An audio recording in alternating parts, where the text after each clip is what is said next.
Dear students, we are going to start very important topic that is electricity. आज हम electricity के बारे में स्टडी करने जा रहे हैं जो आपके लिए स्पेशली मेडिकल के जो स्टूडेंट्स हैं उनके लिए ये बहुत इम्पोर्टेंट टॉपिक है. Electricity is an important source of energy in the modern times. Electricity जो है मॉडर्न टाइम के अंदर जो मौजूदा ज़माना चल रहा है, वर्तमान जो समय चल रहा है, उसमें इलेक्ट्रिसिटी एनर्जी का एक अहम सोर्स है, एनर्जी का एक बहुत बड़ा ज़रिया है. ठीक है. Electricity is used in our homes. Electricity हम अपने घरों में इस्तेमाल करते हैं, इंडस्ट्री में इस्तेमाल करते हैं एंड इन ट्रांसपोर्ट, और ट्रांसपोर्ट की फील्ड में भी इसका इस्तेमाल होता है. For example electricity is used in our home. अगर इलेक्ट्रिसिटी का इस्तेमाल घर के अंदर है तो किसके लिए? फॉर लाइटिंग, रोशनी के लिए. ऑपरेटिंग फैंस, पंखों को ऑपरेट करने के लिए, पंखों को चलाने में. एंड हीटिंग पर्पसेस, और उन तमाम मकासद में, उन तमाम उद्देश्य में जिनमें हम किसी चीज़ को हीट करते हैं, गर्म करते हैं. फिर इसके बाद इंडस्ट्री के अंदर electricity is used to run various types of machine. Industry की बात अगर की जाए तो इलेक्ट्रिसिटी का इस्तेमाल वेरियस टाइप्स ऑफ मशीन, बहुत तरह की मशीनों को चलाने में किया जाता है. एंड इन ट्रांसपोर्ट, और ट्रांसपोर्ट के अंदर, ट्रांसपोर्ट के सेक्टर में इलेक्ट्रिसिटी का इस्तेमाल टू पुल इलेक्ट्रिक ट्रेन को खींचने में किया जाता है. इन ट्रांसपोर्ट में इलेक्ट्रिसिटी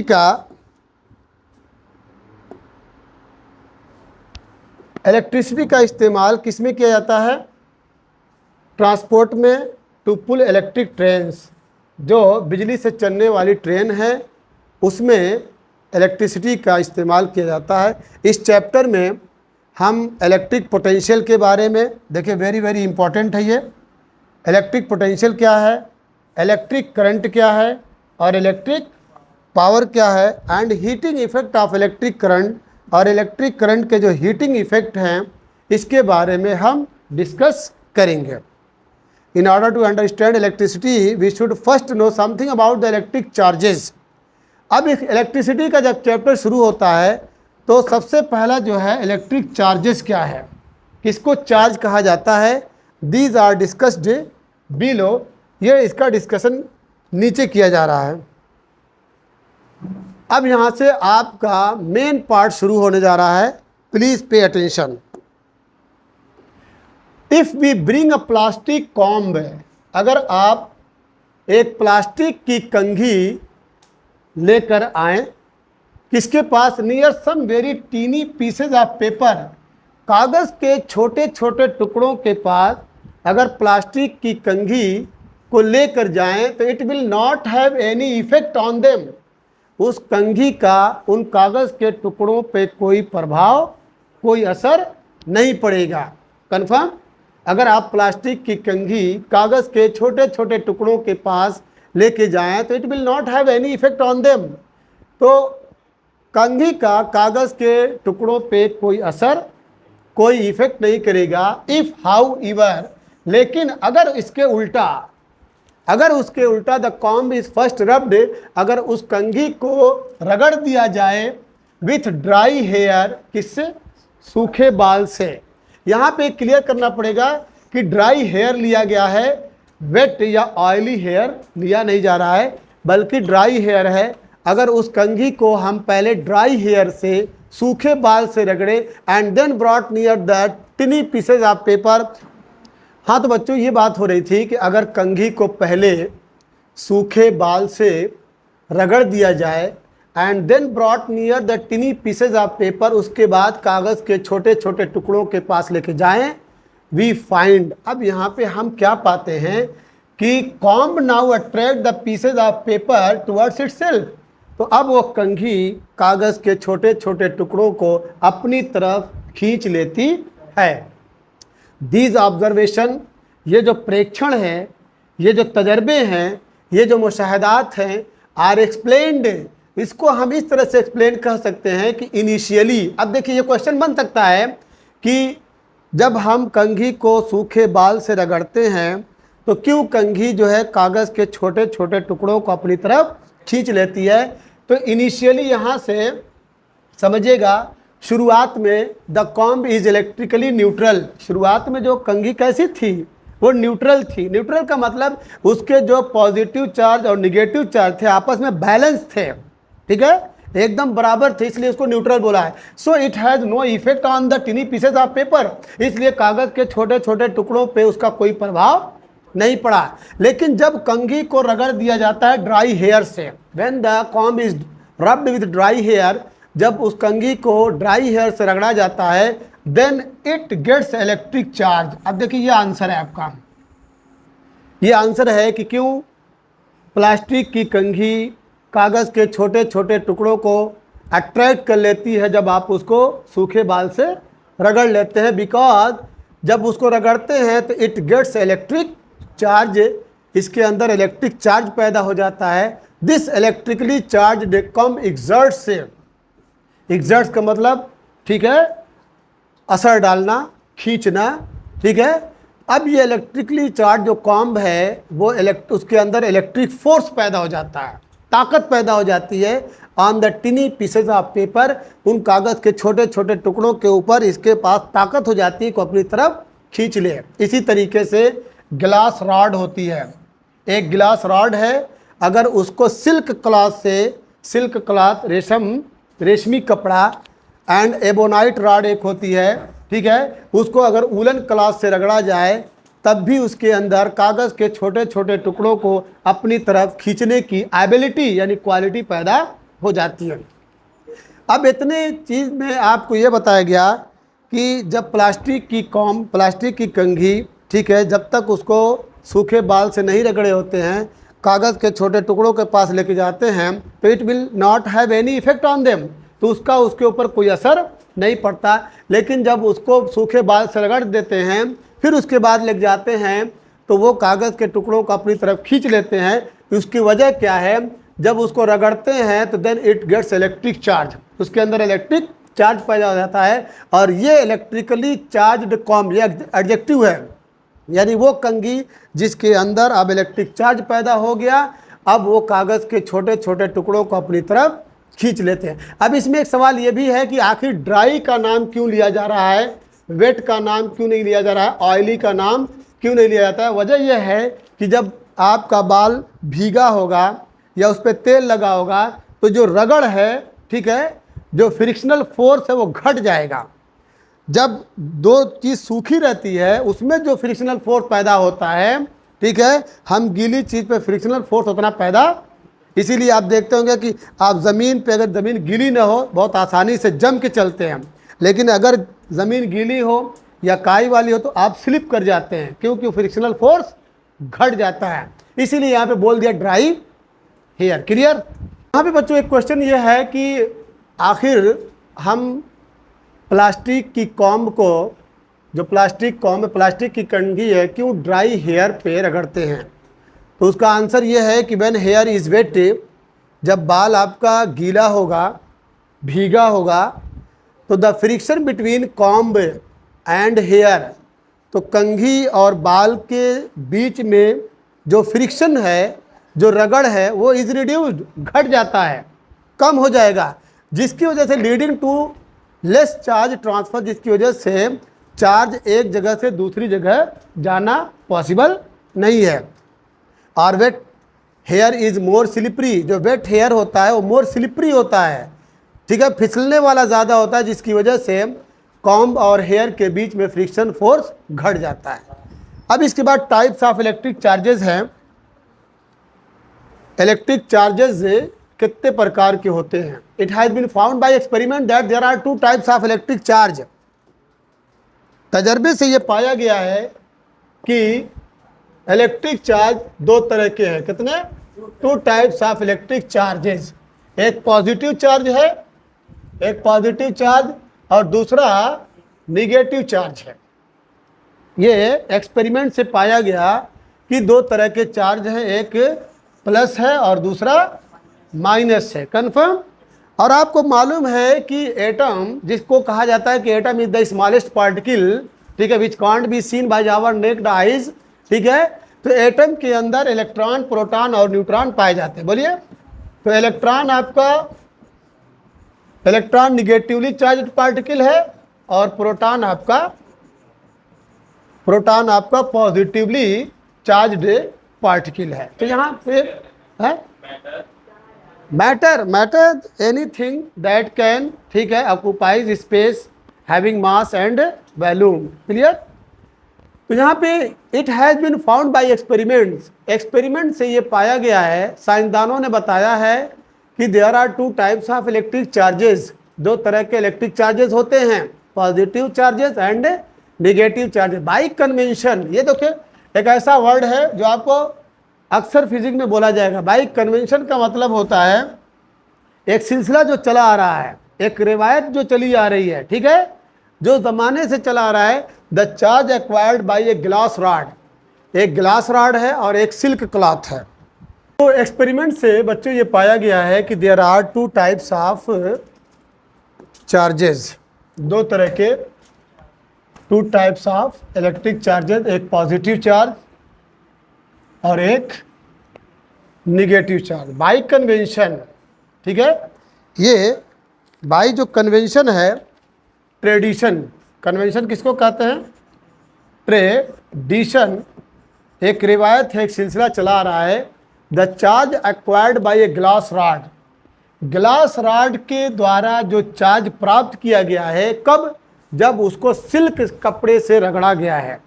एक ग्लास रॉड है, अगर उसको सिल्क कपड़े से रगड़ा गया है तो इस ग्लास रॉड पे कौन सा चार्ज आएगा? Positive charge. ये ग्लास रॉड है और इधर आपका सिल्क क्लॉथ है, तो जब इसको आप रगड़ेंगे तो इस पे कौन सा चार्ज? प्लस, और इस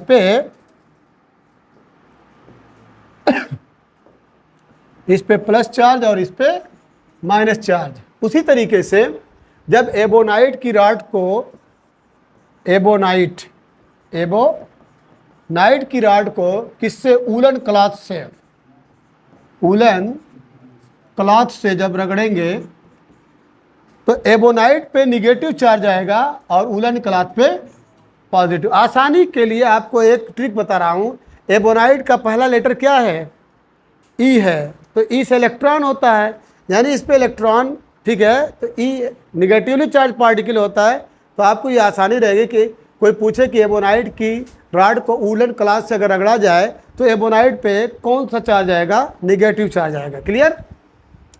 an important property of electric charges is that, अब इसके बाद इलेक्ट्रिक चार्जेज की जो इम्पॉर्टेंट प्रॉपर्टी है, ठीक है, विशेषता है, वो क्या है? नीचे देखिए, ये इम्पॉर्टेंट है, ये आपके एग्जाम में पूछा जा सकता है। अब यहाँ से समझ लीजिए कि इम्पॉर्टेंट है। प्रॉपर्टी किसकी है? इलेक्ट्रिक चार्ज की। इलेक्ट्रिक चार्ज की प्रॉपर्टी, अपोजिट चार्जेस का मतलब प्लस हो और माइनस हो, या अनलाइक चार्जेस जो एक जैसे ना हो, एक प्लस और एक माइनस हो, तो अट्रैक्ट ईच अदर, वो एक दूसरे को क्या करेंगे? अट्रैक्ट करेंगे, एक दूसरे को आकर्षण करेंगे। For example, a positive charge attracts a negative charge, एक पॉजिटिव चार्ज एक निगेटिव चार्ज को अट्रैक्ट करता है।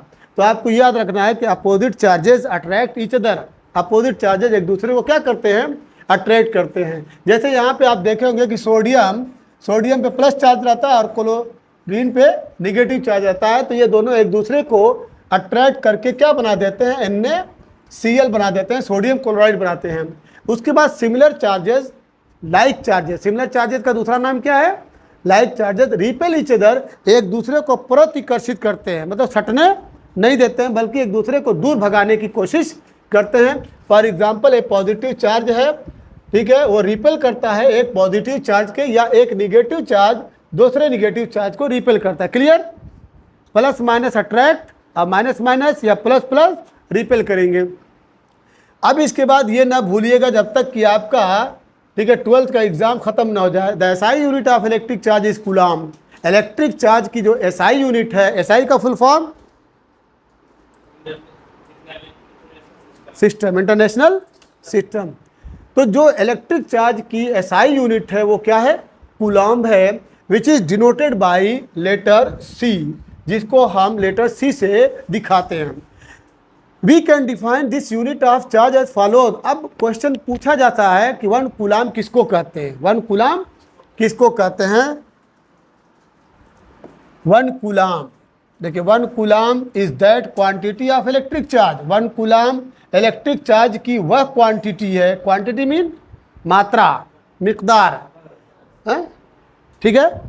1 कूलाम इलेक्ट्रिक चार्ज की वह मात्रा है विच एक्सर्ट्स अ फोर्स, जो एक फोर्स पैदा करता है। कितने का फोर्स, 9 × 10⁻⁹ न्यूटन्स का 1 कूलाम इलेक्ट्रिक चार्ज की वह मात्रा है जो 9 × 10⁹ न्यूटन का फोर्स जो है आरोपित करता है, पैदा करता है, कहाँ पे, ऑन एन इक्वल चार्ज, एक बराबर के चार्ज पे। वो चार्ज 1 मीटर की दूरी पे रखा हुआ है। मान लीजिए यहाँ पे एक प्लस चार्ज है और यहाँ पर भी एक प्लस चार्ज है, और इन दोनों के बीच में जो डिस्टेंस है वो कितने का है, 1 मीटर का।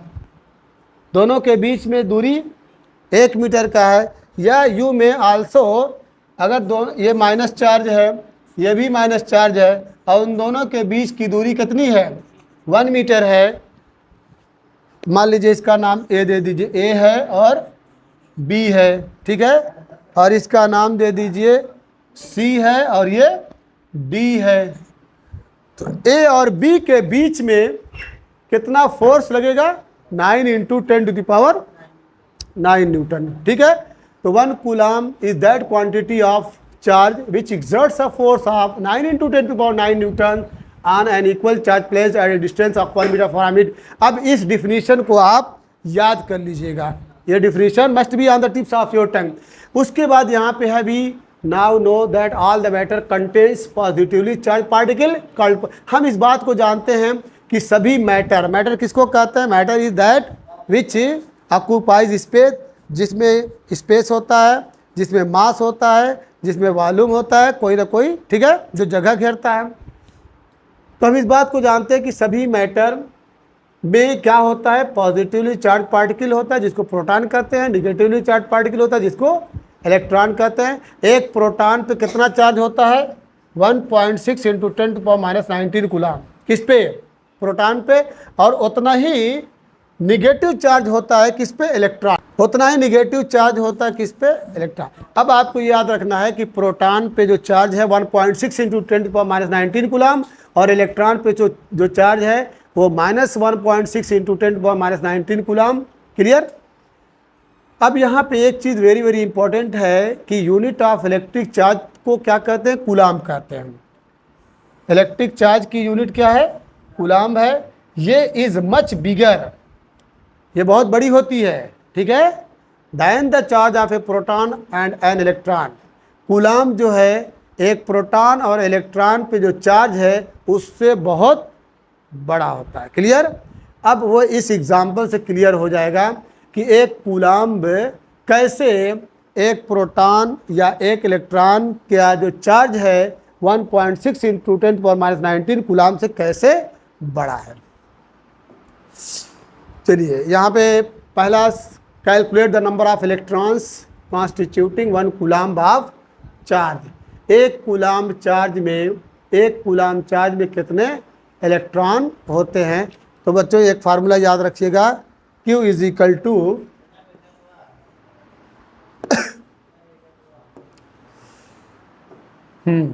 Q is equal to NE होता है, Q is equal to NE। एक कूलाम, क्वेश्चन क्या है, एक कूलाम चार्ज में, ठीक है, Q की जगह पर क्या लिखेंगे, 1 लिखेंगे, और NE जो है चार्ज इलेक्ट्रॉन पे कितना है 1.6 × 10⁻⁹ कूलाम। तो N की वैल्यू जब निकालेंगे तो ये जाके इसमें क्या हो जाएगा, डिवाइड हो जाएगा, n is equal to 1/1.6 into 10⁻⁻19, जैसा कि यहाँ पे आप देख रहे हैं। इसके बाद ये 10⁻⁻19 ऊपर लेके गए हैं। जब ऊपर लेके जाएंगे निगेटिव से क्या हो जाएगा, पॉजिटिव हो जाएगा, और 1.6 है। इसके बाद यहाँ पे देख रहे हैं कि 1/1.6 है और ये ऊपर गया है तो ये पॉजिटिव हो गया। जब ये पॉइंट हटाएंगे तो ऊपर एक 0 बढ़ेगा, तो दिस विल बिकम 10 इंटू 10⁻19/16 होगा। लेकिन अभी क्या देख रहे हैं कि 10 इज़ नॉट डिविजिबल बाई 16, तो आप क्या करेंगे, इसको ऐसे भी लिख सकते हैं 10 इंटू, यहाँ से एक 10 और ले लीजिए, 10 के पावर 1 हो गया, ये 10 के ऊपर 18 हो जाएगा। क्लियर? क्योंकि दोनों को बेस जब इक्वल है तो एक्सपोनेंट को जब जोड़ेंगे तो फिर 19 हो जाएगा। मतलब हम अगर 10 लिखेंगे तो इसको 18 करेंगे और ये 16 होगा, फिर ये 100/16 हो जाएगा इंटू 10⁻18। जब आप 100 को 16 से डिवाइड करेंगे तो 6.25 इंटू 10⁻18 इलेक्ट्रॉन्स आएंगे। कितना आएंगे? अब जरा देखो, एक कूलाम्ब चार्ज में इतने इलेक्ट्रॉन पाए जाते हैं, इतने इलेक्ट्रॉन 10⁻18 है। तुम्हारे पास अगर कोई नंबर 10⁻2 रहता है तो इसको क्या बोलते हैं, 100 बोलते हैं। अब ये 10 यानी 2 ऊपर 2 है तो 2 0, ऊपर 18 है तो कितना 0, 18 0। तो एक कूलाम जो चार्ज है वो जो इलेक्ट्रॉन और प्रोटॉन के चार्ज से, बेसिक चार्ज से बहुत बड़ा होता है। क्लियर? तो इसलिए कहा गया 10 coulomb is a very big unit of electric charge. अब बच्चों इसके बाद है conductor and insulators. Conductor and insulator very very important है। इन सब सबस्टेंसेस, कुछ पदार्थ ऐसे होते हैं the electric charges can flow easily, जिसमें इलेक्ट्रिक चार्जेस जो है आसानी से फ्लो कर सकते हैं। कुछ ऐसे सबस्टेंस हैं, पदार्थ हैं, जिसमें इलेक्ट्रिक चार्जेस जो हैं वो आसानी से फ्लो कर सकते हैं। वाइल इन अदर, जबकि कुछ ऐसे सबस्टेंस है जिसमें इलेक्ट्रिक चार्जेस आसानी से फ्लो नहीं कर सकते। तो ऑल द सबस्टेंसेस, सभी सबस्टेंस को हम दो इलेक्ट्रिकल कैटेगरी में डिवाइड कर सकते हैं। पहला है कंडक्टर और दूसरा है इंसुलेटर। ये भी इम्पोर्टेंट है, ये आपको याद रखना है। अब इसके बाद दो सबस्टेंसेस, वे सभी पदार्थ थ्रू विच, जिससे इलेक्ट्रिक चार्जेस कैन फ्लो, वो सभी पदार्थ जिसमें इलेक्ट्रिक चार्जेस फ्लो कर सकें, जिसमें इलेक्ट्रॉन जो है रन कर सकता हो, ठीक है, उसे क्या कहते हैं, कंडक्टर कहते हैं। ठीक है, ऐसा सबस्टेंस जिसके अंदर इलेक्ट्रॉन रन कर सकता हो, इलेक्ट्रॉन जा सकता हो, फ्लो कर सकता है, उसको क्या कहते हैं, कंडक्टर। लेकिन यहाँ बहुत अच्छी बात है, but the flow of electric charges is called electricity. लेकिन चार्ज के फ्लो को क्या बोलते हैं, इलेक्ट्रिसिटी बोलते हैं। इसलिए हम दूसरे तरीके से डिफाइन कर सकते हैं कि दो सबस्टेंसेस, वो सभी पदार्थ जिससे इलेक्ट्रिसिटी कैन फ्लो। आप ये भी डिफाइन कर सकते हैं कि दो substances through which electricity can flow are called conductor. वे सभी पदार्थ जिससे इलेक्ट्रिसिटी, जिसके अंदर से इलेक्ट्रिसिटी का प्रवाह हो सकता है, इलेक्ट्रिसिटी फ्लो कर सकती है, उसे कंडक्टर कहते हैं। तो जितने मेटल्स हैं, जैसे सिल्वर है, कॉपर है और एल्यूमिनियम है, ये सभी क्या हैं, कंडक्टर हैं। कॉपर है, सिल्वर है, कॉपर है, और तो सिल्वर का सिंबल बच्चों Ag है, ये याद रखना है आपको। सिल्वर का सिंबल Ag और कॉपर का सिंबल Cu और एल्युमिनियम का सिंबल Al। अब आपको एक चीज़ और याद रखना है कि सिल्वर का एटॉमिक नंबर 47 होता है और ये 107.86 होता है, और कॉपर जो होता है आपका 29 है और 63 है। एल्युमिनियम आपका 13 है और ये 26 है। तो पूछा जा सकता है कि मतलब कंडक्टर किसको कहते हैं, तो आप बोल दीजिएगा दो सबस्टेंसेस, ठीक है, in which electricity can flow easily, जैसे सिल्वर है, कॉपर है और एल्यूमिनियम है। समझ में आया? उसके बाद अब इसके बाद आ रही है बात मेटल की, द मेटल एलॉयज।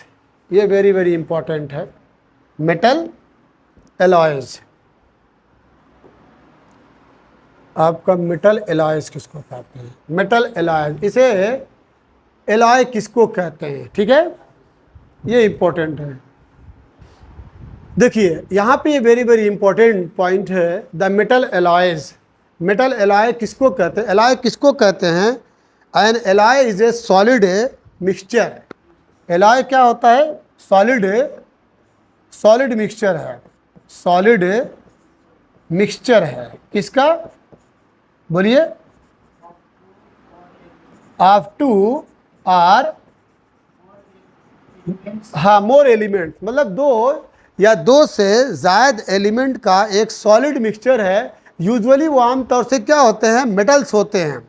उनको अगर फ्यूज कर दिया जाए, ठीक है, कंबाइन कर दिया जाए आपस में और एक दूसरे में डिज़ोल्व कर दिया जाए, उसको क्या कहते हैं? एलॉय कहते हैं। तो एलॉय में आपका नाइक्रोम है, मैग्नीन है और कांस्टेंटन है। ये आपको तीनों पॉइंट याद रखना पड़ेगा। कौन कौन? नाइक्रोम, मैग्नीन और कांस्टेंटन। इनका इस्तेमाल हीटिंग एलिमेंट्स के तौर पे होता है। इलेक्ट्रिकल अप्लायंसेस जो हैं हीटिंग एलिमेंट में इनका इस्तेमाल होता है, जैसे आयरन है, ठीक है, गीज़र है, टोस्टर है, वगैरह वगैरह। ये सभी क्या हैं? कंडक्टर हैं। ये सभी क्या हैं? कंडक्टर है। लेकिन इनकी जो इलेक्ट्रिकल कंडक्टिविटी है, इलेक्ट्रिकल कंडक्टिविटी मतलब एबिलिटी ऑफ द, ठीक है, मटेरियल टू कंडक्ट इलेक्ट्रिसिटी, इनके अंदर इलेक्ट्रिसिटी को मेंटेन करने की जो क्वालिटी होती है इज मच लेस देन, ठीक है, ये कम होती है ऑफ प्योर मेटल से, प्योर मेटल के मुकाबले में। यानी जो प्योर मेटल आपका सिल्वर, कॉपर, एल्युमिनियम है, इनके मुकाबले में जो एलॉय हैं, एलॉय क्या होता है? सॉलिड मिक्सचर है of two or more elements का। वो जनरली क्या होते हैं? मेटल्स होते हैं। जब उनको आपस में फ्यूज़ किया जाता है, ठीक है, तो ये बनते हैं। तो उनकी जो इलेक्ट्रिकल कंडक्टिविटी है वो, ठीक है, प्योर मेटल्स के मुकाबले में कम होते हैं। Carbon in the form of graphite, carbon अगर ग्रेफाइट के फॉर्म में है तो भी आपका एक कंडक्टर है। Human body is fairly good conductor, इंसान का जो जिस्म है वो बहुत अच्छा कंडक्टर माना जाता है। क्लियर? इसके बाद है, ये तो कंडक्टर की बात आ गई। अब इंसुलेटर की बात आ रही है। दो substances through which electric charges can't flow, जितने सबस्टेंस जिसके अंदर इलेक्ट्रिक चार्जेस फ्लो नहीं कर सकता। इसके बाद इंसुलेटर की बात आ रही है। दो सबस्टेंसेस, वे सभी पदार्थ जिससे electric charges can't flow are called insulator, जिसमें इलेक्ट्रिक चार्जेस फ्लो नहीं कर सकते, उनको क्या कहते हैं? इंसुलेटर कहते हैं। दूसरे शब्दों में, दो सबस्टेंसेस, वे सभी पदार्थ through which electricity can't flow, जिसमें इलेक्ट्रिसिटी फ्लो नहीं कर सकती, उसे इंसुलेटर कहते हैं। इसके एग्जाम्पल देख लीजिए। गिलास है, ठीक है, एबोनाइट है, रबर है, मोस्ट प्लास्टिक्स है, ज़्यादातर जितने प्लास्टिक्स पाए जाते हैं, पेपर है, ड्राई वुड है, सूखी लकड़ी है, कॉटन है, ठीक है, माइका है। माइका किसको कहते हैं? अबरक को कहते हैं, ठीक है। उसके बाद बैकेलाइट है। बैकेलाइट भी क्या है? एक तरह से प्लास्टिक है। पोर्सिलिन जो है वो चीनी मिट्टी एंड ड्राई एयर और ड्राई एयर है। ये सभी क्या हैं? इंसुलेटर हैं। Because they don't allow electric charges, क्योंकि ये जितने सबस्टेंस हैं वो इलेक्ट्रिक चार्जेस को अलाउ नहीं करते। इसके बाद in case of charged insulator like glass, ebonite, etc, the electric charges remain bound. ये सभी केस में ग्लास है, एबोनाइट है, इलेक्ट्रिक चार्जेस जो होते हैं, ये वेरी वेरी इंपॉर्टेंट है, रिमेन बाउंड टू देम, ये एक जगह पड़े रहते हैं, एक जगह रुके रहते हैं, एंड डोंट मूव अवे, और ये मूव नहीं करते। क्लियर? अब इसके बाद we have just seen that some of the substances are conductor whereas other are insulator. हम इस बात को जान गए कि कुछ कंडक्टर होते हैं और कुछ इंसुलेटर होते हैं। अब इसके बाद we will now explain the reason for this difference in their behaviour. अब हम इसको एक्सप्लेन करने जा रहे हैं कि इनके जो बिहेवियर में ये अंतर पाया जा रहा है उसकी वजह क्या है। क्लियर? अब इसको हम नेक्स्ट वीडियो में क्लियर करेंगे।